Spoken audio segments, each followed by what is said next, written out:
नमस्कार दोस्तों, स्वागत है आपका आज के मुख्य समाचार में। सबसे पहली बड़ी खबर में आपको बताएंगे, खीरी में बवाल, राकेश टिकैत घटनास्थल के लिए रवाना, देश भर के किसानों को अलर्ट रहने का दिया निर्देश। इसी के साथ दूसरी बड़ी खबर में जिक्र होगा कि किसानों को गाड़ी से टक्कर मारने का आरोप। प्रियंका गांधी बोली किसानों से नफरत करती है भाजपा, अखिलेश बोले इस्तीफा दे मुख्यमंत्री। तीसरी बड़ी खबर में आपको बताएंगे कि लखीमपुर खीरी घटना पर राहुल का ट्वीट, कहा हम किसानों का बलिदान बेकार नहीं होने देंगे। दोस्तों, हर एक खबर की गहराई में आपको ले जाएंगे, लेकिन उससे पहले अगर आपको भी ऐसा लगता है कि भाजपा की उल्टी गिनती शुरू हो चुकी है, तो आप अभी इस वीडियो को लाइक कीजिए और इस लाल बटन को दबाकर चैनल को सब्सक्राइब करके घंटी बजाइए और कमेंट में लिखे जय हिंद। खीरी में बवाल, राकेश टिकैत घटनास्थल के लिए रवाना, देश भर के किसानों को अलर्ट रहने का दिया निर्देश। जी हाँ दोस्तों, लखीमपुर खीरी में रविवार को हुआ बवाल अब जोर पकड़ता नजर आ रहा है। भारतीय किसान यूनियन भाकियू के राष्ट्रीय प्रवक्ता राकेश टिकैत भी किसानों समेत दिल्ली बॉर्डर से लखीमपुर खीरी के लिए रवाना हो गए हैं। टिकैत ने कहा कि किसानों पर हमला किया गया है, उन पर गोलीबारी की गई है। इस बीच पुलिस प्रशासन ने एहतियातन सुरक्षा बढ़ा दी है। SP city second Gyanendra Singh और थाना प्रभारी सचिन मलिक फोर्स के साथ किसान नेताओं से बात करने पहुंचे हैं। भाकियू ने अपने आधिकारिक ट्विटर हैंडल से राकेश टिकैत की रवानगी की सूचना दी। भाकियू ने बताया कि केंद्रीय गृह राज्य मंत्री अजय टेनी के बेटे की कार से 3 किसानों की मौत हो गई है। किसान नेता तजेंद्र सिंह विर्क घायल हैं। हालांकि अभी तक 2 लोगों की मौत की पुष्टि हुई है। भाकियू नेता राकेश टिकैत सैकड़ों समर्थकों के साथ रविवार शाम 5:15 बजे गाजीपुर बॉर्डर से लखीमपुर खीरी के लिए रवाना हो गए हैं। इस बीच संयुक्त किसान मोर्चा ने देश भर के किसानों को अलर्ट रहने का निर्देश दिया है। रवाना होने से पहले राकेश टिकैत ने पत्रकारों से बातचीत में कहा कि वहाँ किसान लौट रहे थे, उन पर गाड़ियों से हमला किया गया, गोलीबारी की गई, इसमें कई किसानों की मौत की खबर है। हम लखीमपुर खीरी के लिए निकल रहे हैं। रात 12 या 1 बजे तक हम खीरी पहुंच सकते हैं। वहां पीड़ित किसानों के बीच जाएंगे और उनकी बात सबके सामने रखेंगे। चलते हैं अगली खबर की तरफ। किसानों को गाड़ी से टक्कर मारने का आरोप। प्रियंका गांधी बोली किसानों से नफरत करती है भाजपा, अखिलेश बोले इस्तीफा दे मुख्यमंत्री। जी हाँ दोस्तों, लखीमपुर खीरी में भाजपा नेता द्वारा प्रदर्शन कर रहे किसानों को कार टक्कर मारने के आरोप पर सपा अध्यक्ष अखिलेश यादव व कांग्रेस महासचिव प्रियंका गांधी ने ट्वीट कर अपना गुस्सा जाहिर किया है। अखिलेश यादव ने मुख्यमंत्री योगी आदित्यनाथ से इस्तीफे की मांग की है। अखिलेश ने ट्वीट कर कहा कि लखीमपुर खीरी में भाजपाइयों द्वारा गाड़ी से रौंदे जाने की घटना में गंभीर रूप से घायल किसान नेता श्री तेजिंदर सिंह विर्क जी से अभी थोड़ी बात हो पाए। उनकी अति गंभीर स्थिति को देखते हुए सरकार तुरंत उन्हें सर्वोत्तम इलाज उपलब्ध कराए। बस एक मांग, मुख्यमंत्री इस्तीफा दे। प्रियंका गांधी ने अपने ट्वीट के जरिए कहा कि भाजपा देश के किसानों से कितनी नफरत करती है, उन्हें जीने का हक नहीं है। यदि वे आवाज उठाएंगे तो उन्हें गोली मार दोगे, गाड़ी चढ़ाकर रौंद दोगे। बहुत हो चुका, ये किसानों का देश है। भाजपा की क्रूर विचारधारा की जागीर नहीं है। किसान सत्याग्रह मजबूत होगा और किसान की आवाज और बुलंद होगी। इसके पहले अखिलेश यादव ने ट्वीट किया था कि कृषि कानूनों का शांतिपूर्ण विरोध कर रहे किसानों को भाजपा सरकार के गृह राज्य मंत्री के पुत्र द्वारा गाड़ी से रौंदना घोर अमानवीय और क्रूर कृत्य है। उत्तर प्रदेश दम्भी भाजपाइयों का जुल्म अब और नहीं सहेगा। यही हाल रहा तो ऊपर में भाजपाई न गाड़ी से चल पाएंगे न उतर पाएंगे। चलते हैं अगली खबर की तरफ। लखीमपुर खीरी घटना पर राहुल का ट्वीट, कहा हम किसानों का बलिदान बेकार नहीं होने देंगे। जी हाँ दोस्तों, उत्तर प्रदेश में लखीमपुर खीरी के तिकुनिया क्षेत्र में रविवार को धरने पर बैठे किसानों को एक कार ने कुचल दिया। इस हादसे में 3 से 4 किसानों की मौत हो गई। बताया जा रहा है कि अपनी मांगों को लेकर धरने पर किसान डटे हुए थे। सूत्रों की माने तो भाजपा नेता के बेटे की गाय बताई जा रही है। इस मामले पर कांग्रेस के पूर्व अध्यक्ष राहुल गांधी ने ट्वीट कर कहा है कि किसानों का बलिदान बेकार नहीं जाएगा। तिकुनिया क्षेत्र में हुए हादसे में किसानों के मौत के बाद राहुल गांधी ने ट्वीट करते हुए कहा कि जो इस अमानवीय नरसंहार को देखकर भी चुप है, वो पहले ही मर चुका है, लेकिन हम इस बलिदान को बेकार नहीं होने देंगे। किसान सत्याग्रह जिंदाबाद। चलते हैं अगली खबर की तरफ। किसानों की मौत से साथी नाराज, गोरखपुर से लखनऊ लौटे सीएम योगी, एडीजी को घटनास्थल भेजा गया। जी हाँ दोस्तों, लखीमपुर खीरी में किसानों पर कार चढ़ाने की घटना से प्रदेश का सियासी पारा चढ़ गया है। सपा अध्यक्ष अखिलेश यादव व कांग्रेस महासचिव प्रियंका गांधी वारा ने किसानों के प्रति सरकार के रवैये की निंदा की है। वहीं मामले की जानकारी पर मुख्यमंत्री योगी आदित्यनाथ गोरखपुर से वापस लखनऊ लौट पड़े हैं। वो अपने गृह जिले के दौरे पर थे। वहीं एडीजीएलओ प्रशांत कुमार के साथ अपर मुख्य सचिव कृषि देवेश चतुर्वेदी को लखीमपुर खीरी भेज दिया गया है। बता दें कि लखीमपुर खीरी में रविवार को जमकर बवाल हुआ। आरोप है कि यहां तिकुनिया में उप मुख्यमंत्री केशव प्रसाद मौर्य के काफिले को काला झंडा दिखा रहे किसानों पर केंद्रीय गृह राज्य मंत्री अजय मिश्र टेनी के बेटे ने कार चढ़ा दी। इसमें 4 किसानों की मौत हो गई। आक्रोशित किसानों ने अजय मिश्र के बेटे आशीष मिश्र की गाड़ी पर हमला कर दिया। किसी तरह आशीष जान बचाकर भाग गया, जबकि उसके ड्राइवर को भीड़ ने पीटकर मार डाला। मौके पर कई थानों की फोर्स लगा दी गई है। चलते हैं अगली खबर की तरफ। क्यों अचानक हाई अलर्ट पर आ गई गौतम बुद्ध नगर पुलिस कमिश्नरेट? जी हाँ दोस्तों, दिल्ली से सटे गौतम बुद्ध नगर, नोएडा जिले की पुलिस रविवार देर शाम अचानक हाई अलर्ट मोड में आ गई। जिले में सक्रिय किसान संगठनों के प्रभावी नेताओं व उनके खास कार्यकर्ताओं पर पुलिस की पैनी नजर के साथ साथ उनसे संवाद कर जिले में शांति बनाए रखने की अपील की जाने लगी। ऐसा रविवार की यूपी की राजधानी लखनऊ से 150 किमी दूर नेपाल सीमा से सटे तराई क्षेत्र के जिले लखीमपुर में हुए बवाल के बाद किसानों के उग्र प्रदर्शन व आक्रोश को देखते हुए किया जा रहा है। नोएडा में भी किसान संगठन लगातार विभिन्न मांगों को लेकर पिछले 1 माह से धरना प्रदर्शन कई जगह कर चुके हैं। ऐसे में लखीमपुर जिले में हुई घटना का असर नोएडा व ग्रेटर नोएडा पर न पड़े, इसके लिए पुलिस कमिश्नर आलोक सिंह व अपर police commissioner law and order Lav Kumar शासन से आए दिशा निर्देशों के बाद सक्रिय हो गए हैं। लखीमपुर में केंद्रीय मंत्री के बेटे की कार से किसानों को कुचलने और उसके बाद भड़की हिंसा का असर देर रात प्रदेश में किसानों के विरोध प्रदर्शन के रूप में दिखाई देना शुरू कर दिया है। ऐसे में गौतम बुद्धनगर पुलिस कमिश्नरेट ने भी जिले के सभी थाना प्रभारियों से लेकर वरिष्ठ अधिकारियों को हाई अलर्ट मोड पर रहने के निर्देश दिए हैं। किसान संगठनों खासकर भारतीय किसान यूनियन टिकैत गुट के किसानों व पदाधिकारियों व उससे जुड़े किसानों पर एलआईयू की खास नजर है। चलते हैं अगली खबर की तरफ। मिहिर भोज प्रतिमा विवाद, बीजेपी के लिए चुनौती बनेंगे गुर्जर। भड़ाना बोले यूपी की सत्ता से हटाकर लेंगे अपमान का बदला। जी हां दोस्तों, भारतीय जनता पार्टी के पूर्व विधायक अवतार सिंह भड़ाना ने कहा है कि आगामी विधानसभा चुनावों में गुर्जर समुदाय उत्तर प्रदेश में सत्तारूढ़ पार्टी को सत्ता से बाहर कर उसके अपमान का बदला लेगा। भड़ाना शनिवार को यहां के पास शुक्रताल में एक धार्मिक स्थल पर गुर्जर सम्मेलन को संबोधित कर रहे थे, जहां उन्होंने 2022 के चुनाव में यूपी और उत्तराखंड में भाजपा को सत्ता से बाहर करने के लिए गुर्जर समुदाय से एकजुट होने की अपील की। उन्होंने कहा कि यूपी में भाजपा शासन के दौरान गुर्जर समुदाय को अपमानित किया गया है। भड़ाना ने दादरी में सम्राट मिहिर भोज की प्रतिमा के अनावरण के विवाद के लिए मुख्यमंत्री योगी आदित्यनाथ से माफी मांगने की मांग की।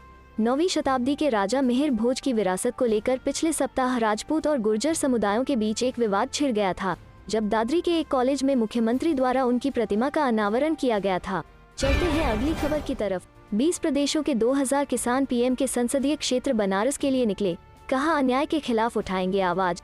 जी हां दोस्तों, चंपारण सत्याग्रह से प्रेरणा लेकर देश भर के किसानों ने शनिवार को मोतिहारी के पूर्वी चंपारण से लोकनीति सत्याग्रह किसान जनजागरण पदयात्रा की शुरू की। 2 अक्टूबर को गांधी संग्रहालय में राष्ट्रपिता महात्मा गांधी को श्रद्धासुमन अर्पित करने के बाद किसान बनारस के लिए निकले। किसानों का यह जत्था प्रधानमंत्री से 10 सवालों को लेकर प्रधानमंत्री के संसदीय क्षेत्र बनारस तक पदयात्रा करेगी। पदयात्रा में उड़ीसा, मध्य प्रदेश, उत्तर प्रदेश, पंजाब, हरियाणा, राजस्थान, बिहार सहित 20 प्रदेशों के लगभग 2000 किसान प्रतिनिधि शामिल हैं। बिहार के पूर्वी चंपारण जिले का गांव चंद्रहिया इतिहास में काफी महत्वपूर्ण है। 15 अप्रैल 1917 को गांधी जी मोतिहारी आए थे। वे वहां थे उसी समय उन्हें पता चला कि जसौली पट्टी में अंग्रेज किसानों के साथ अत्याचार कर रहे हैं। गांधी जी किसानों से मिलने हाथी पर सवार होकर चंद्रहिया आए थे। यही कारण है किसानों ने भी अपने आंदोलन के लिए यह स्थान चुना। किसानों ने यहाँ पर एक सभा भी की। सभा को किसान नेता अक्षय कुमार ने संबोधित करते हुए कहा कि बिहार के किसानों, नौजवानों को आह्वान किया कि बिहार आंदोलन के लिए जग गया तो सरकार मजबूर हो जाएगी। पदयात्रा संयोजक हिमांशु तिवारी ने पदयात्रा के लिए उत्तर प्रदेश की तैयारियों की जानकारी दी। सभी का धन्यवाद किसान नेता विजय पांडेय व हरदयाल कुशवाहा ने सामूहिक रूप से किया। चलते हैं अगली खबर की तरफ। भवानीपुर में बम्पर जीत के बाद बोली ममता, नंदीग्राम की साजिश का जनता ने दिया मुंहतोड़ जवाब। जी हां दोस्तों, पश्चिम बंगाल की मुख्यमंत्री ममता बनर्जी ने भारी मतों से भवानीपुर उपचुनाव में जीत हासिल कर ली है।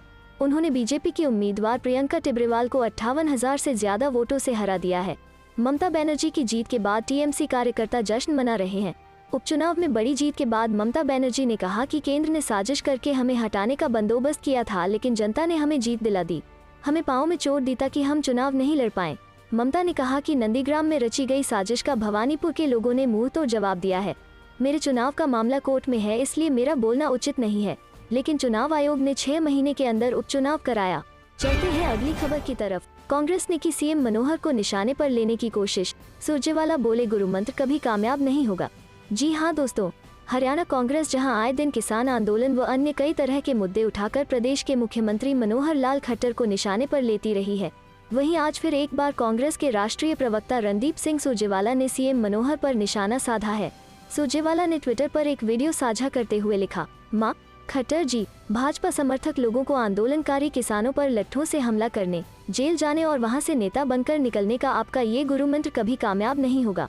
संविधान की शपथ लेकर खुले कार्यक्रम में अराजकता फैलाने का ये आह्वान देशद्रोह है। मोदी नड्डा जी की भी सहमति लगती है। चलते हैं अगली खबर की तरफ। यूपी विधानसभा चुनाव में इस भूमिका में नजर आएंगी प्रियंका गांधी। मैनिफेस्टो कमेटी के प्रमुख सलमान खुर्शीद बोले। जी हां दोस्तों, कांग्रेस के वरिष्ठ नेता एवं मैनिफेस्टो कमेटी के प्रमुख सलमान खुर्शीद ने रविवार को कहा कि पार्टी महासचिव प्रियंका गांधी वारा विधानसभा चुनाव में उत्तर प्रदेश कांग्रेस का नेतृत्व करेंगी। खुर्शीद ने यहां पत्रकारों से कहा कि उत्तर प्रदेश की प्रभारी प्रियंका गांधी वारा प्रदेश में कांग्रेस का प्रमुख चेहरा हैं और वे ही विधानसभा चुनाव में उत्तर प्रदेश कांग्रेस का नेतृत्व करेंगी। उन्होंने कहा कि प्रियंका के निर्देश पर पूरे प्रदेश में पार्टी की लोकप्रियता का फीडबैक लिया गया है और उनके मार्गदर्शन में कांग्रेस का घोषणा पत्र तैयार किया गया है। उन्होंने कहा कि पार्टी ने अपना घोषणा पत्र पूरे प्रदेश में भ्रमण करने के पश्चात आम जनता की समस्या के फीडबैक के आधार तैयार किया है। घोषणा पत्र में किसान, नौजवान, युवा और महिला समेत समाज के हर वर्ग को तवज्जो दी गई है। वास्तव में यह घोषणा पत्र जनता के मन की बात पर तैयार किया गया है। एक सवाल के जवाब में खुर्शीद ने कहा कि कांग्रेस पार्टी में ब्राह्मणों की कोई कमी नहीं है।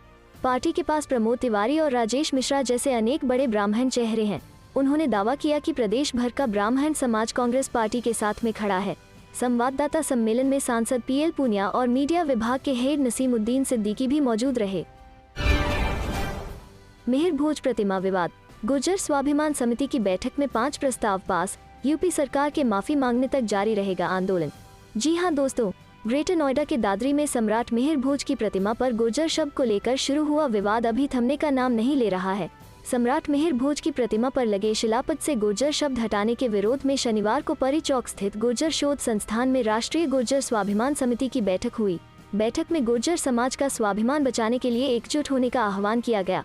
इस मौके पर 5 प्रस्ताव पास किए गए। बैठक में सर्वसम्मति से सरकार के माफी मांगने तक आंदोलन जारी रखने का ऐलान किया गया। इसके लिए हर प्रदेश, जिले व ग्राम स्तर पर 100 सदस्यों की कमेटी गठित की जाएगी। यह भी कहा गया कि यदि मामला जल्द नहीं सुलझा तो आंदोलन को तेज करने के लिए दिल्ली में महापंचायत का ऐलान किया जाएगा। दादरी स्थित मेहर भोज कॉलेज के परिसर में 22 सितंबर को सम्राट मेहर भोज की प्रतिमा का अनावरण प्रदेश के मुख्यमंत्री योगी आदित्यनाथ ने किया था। प्रतिमा के शिलापट से गुर्जर शब्द हटा दिया गया, जिसके बाद से गुर्जर समाज के लोगों में रोष व्याप्त है। इसी के चलते शनिवार को समिति की एक बैठक हुई। इसमें सपा के राष्ट्रीय प्रवक्ता राजकुमार भाटी ने कहा कि यह किसी राजनीतिक दल की लड़ाई नहीं है, समाज के स्वाभिमान की लड़ाई है। अखिल भारतीय गुर्जर परिषद के राष्ट्रीय उपाध्यक्ष एडवोकेट रविंद्र भाटी का कहना है कि गुर्जर शब्द पर रंग लगाने वालों के खिलाफ भी रिपोर्ट दर्ज होनी चाहिए। चलते हैं अगली खबर की तरफ। लखीमपुर खीरी में किसानों ने डिप्टी सीएम और केंद्रीय मंत्री के हेलीपैड पर जमाया कब्जा, दिखाए काले झंडे।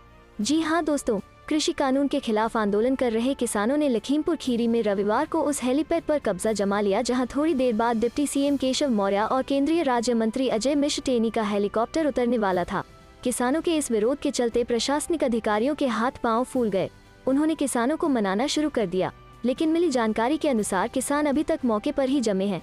उनके हाथों में भारतीय किसान यूनियन के झंडे और काले झंडे हैं। लखीमपुर खीरी के तिकुनिया स्थित महाराज उग्रसेन इंटर कॉलेज में यह विरोध प्रदर्शन हुआ है।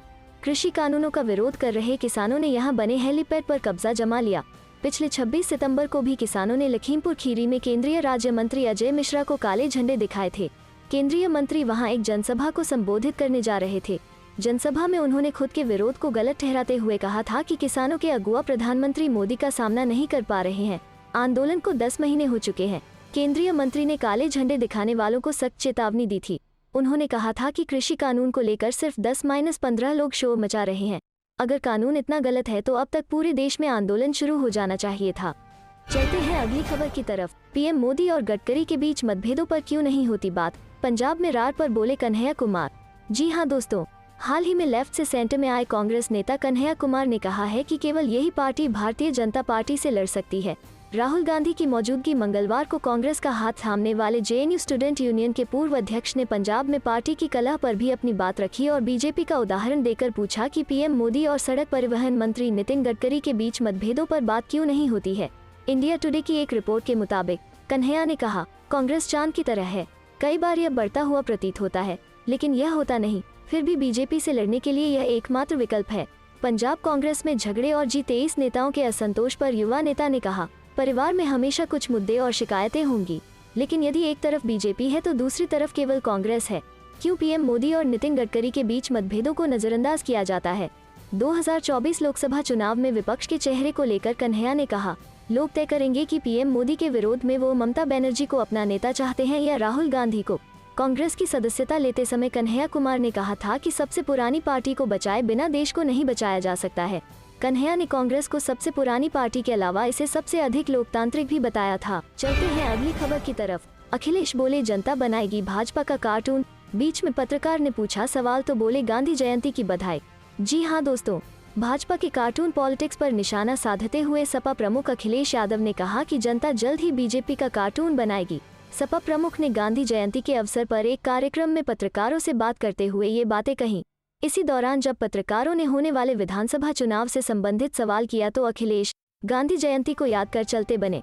अखिलेश यादव ने कहा, ये जिस तरह का भारतीय जनता पार्टी के लोग मजाक करते हैं, कार्टून के बहाने लोगों को अपमानित कर रहे हैं, कभी किसानों का कार्टून बनाकर अपमानित कर रहे हैं, कभी राजनेताओं के कार्टून बनाकर मजाक बना रहे हैं, उनका अपमानित कर रहे हैं।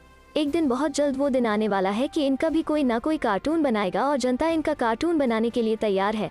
अखिलेश यादव ने आगे कहा कि ज्यादा मेहनत नहीं करनी पड़ेगी इनका कार्टून बनाने में। इसी बीच एक पत्रकार ने उन्हें बीच में टोकते हुए गठबंधन को लेकर सवाल पूछा, जिसके बाद अखिलेश यादव ने कहा कि ये गठबंधन की बातचीत नहीं है, आज गांधी जयंती है और उसकी बहुत बहुत बधाई। जनता 2022 में इन्हें कार्टून बना देगी। इससे पहले अखिलेश यादव ने कांग्रेस पर भी गांधी जयंती के बहाने निशाना साधा था। अखिलेश यादव ने कहा कि देश की सबसे पुरानी पार्टी ने गांधी जी का रास्ता छोड़ दिया है, इसी वजह से जनता ने उन्हें भी छोड़ दिया है। बता दें कि इससे पहले बीजेपी ने समाजवादी पार्टी पर कार्टून बनाकर निशाना साधा था। बीजेपी ने कार्टून शेयर कर लिखा है, एक लड़के ने अपने पिताजी से उनकी साइकिल छीन ली, फिर उस साइकिल का बुरा हाल करके छोड़ दिया। अब वो लड़का 22 साइकिल के ख्वाब देख रहा है, जो एक न संभाल पाया वो 22 क्या संभालेगा, 22 नहीं मिलेंगी बबुआ। न यकीन हो तो एक बार बुआ से पूछ लो। चलते हैं अगली खबर की तरफ। किसान आंदोलन, राकेश टिकैत ने सरकार के सामने रखी एक और मांग, जानिए अब क्या कहा। जी हाँ दोस्तों, भारतीय किसान यूनियन के राष्ट्रीय प्रवक्ता राकेश टिकैत किसानों के हक के लिए हमेशा ही लड़ते रहते हैं। इसी कड़ी में अब उन्होंने सरकार से एक नई मांग रख दी है। ये नई मांग धान खरीदी में नमी के नियम को शिथिल कम किए जाने की है। दरअसल कुछ दिन पहले ही सरकार ने पंजाब व हरियाणा में किसानों की धान खरीद किए जाने का फैसला लिया है। सरकार के इस फैसले को राकेश टिकैत अपनी जीत बता रहे हैं, इसे अपने संघर्ष की जीत कह रहे हैं। इसी के साथ वो भारत सरकार से ये मांग भी कर रहे हैं कि बारिश को दृष्टिगत रखते हुए धान खरीदी में किसानों को नमी के नियम का भी फायदा दिया जाए। इस नियम में शिथिल करते हुए किसानों को राहत दी जाए। इस बार बरसात होने की वजह से किसानों की धान की फसल में नमी आ गई है। कई जगह किसानों की धान की फसल भीग भी गई है, इस वजह से उनके धान खराब भी हो रहे हैं। सितंबर माह में हुई बरसात से पंजाब, हरियाणा और यूपी के किसानों की फसलें खराब हुई है।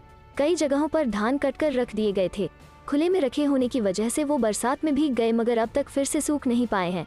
अब जब सरकार धान की फसल खरीदने को तैयार हो गई है तो राकेश टिकैत ने एक नई मांग रख दी है। चलते हैं अगली खबर की तरफ। भवानीपुर में ममता बनर्जी की जीत तय, जश्न में डूबे टीएमसी कार्यकर्ता। जी हाँ दोस्तों, पश्चिम बंगाल में 3 सीटों पर हुए उपचुनाव के लिए वोटों की गिनती जारी है। तीनों सीटों में भवानीपुर एक हाई प्रोफाइल सीट है, जहां टीएमसी की सुप्रीमो ममता बनर्जी का मुकाबला भाजपा की प्रियंका टिब्रेवाल और सीपीएम के श्रीजीव विश्वास से है। भवानीपुर विधानसभा उपचुनाव का परिणाम मुख्यमंत्री ममता बनर्जी के लिए काफी अहम है। आज के परिणाम से साफ हो जाएगा कि ममता बनर्जी मुख्यमंत्री पद के लिए बनी रहेंगी या नहीं। बता दें कि भवानीपुर के अलावा बंगाल के समशेरगंज और जंगीपुर में हुए उपचुनाव के परिणाम भी आएंगे। चलते हैं अगली खबर की तरफ। राहुल गांधी ने सीमा विवाद को लेकर केंद्र पर फिर साधा निशाना, कहा भारत भूमि पर बढ़ता चीनी कब्जा।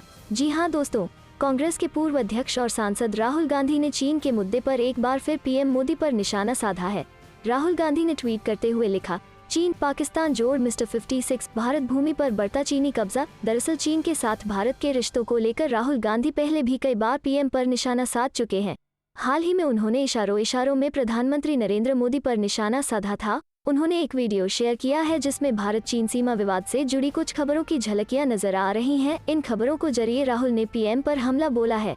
राहुल गांधी ने ट्वीट करते हुए लिखा था, मिस्टर 56 चीन से डरता है। वहीं राहुल के इस बयान पर केंद्रीय मंत्री प्रहलाद जोशी ने कहा, उन्हें सीरियसली नहीं लिया जाना चाहिए, वो एक नॉन सीरियस पार्ट टाइम राजनेता हैं, मुश्किल के वक्त में देश से बाहर चले जाते हैं। एक गैर बीजेपी अखबार के आर्टिकल में भारत की सैन्य तैयारियों का जिक्र किया गया है। भारत चीन सीमा विवाद। दरअसल भारत और चीन के बीच पिछले 1 साल से ज्यादा वक्त से पूर्वी लद्दाख में सीमा पर तनाव जारी है। दोनों ही पक्षों ने सीमा पर तनाव को कम करने के लिए कई दौर की बातचीत की है। वहीं भारत चीन के बीच हाल ही में 12वें दौर की बैठक हो चुकी है। दोनों देशों के बीच हॉट स्प्रिंग फ्रिक्शन को लेकर अभी चर्चा या समाधान नहीं हुआ है। नजरअंदाज करने से काम नहीं चलेगा। हाल ही में राहुल गांधी ने एक खबर की हेडलाइन शेयर की थी, जिसमें चीन द्वारा लद्दाख के पास हथियार तैनात करने और ऊंची जगहों पर रात में अभ्यास करने का दावा एक रिपोर्ट के हवाले से किया गया था। इस पर राहुल गांधी ने ट्वीट कर कहा था, बॉर्डर पर हम एक नए युद्ध प्रतिमान का सामना कर रहे हैं, इसे नजरअंदाज करने से काम नहीं चलेगा।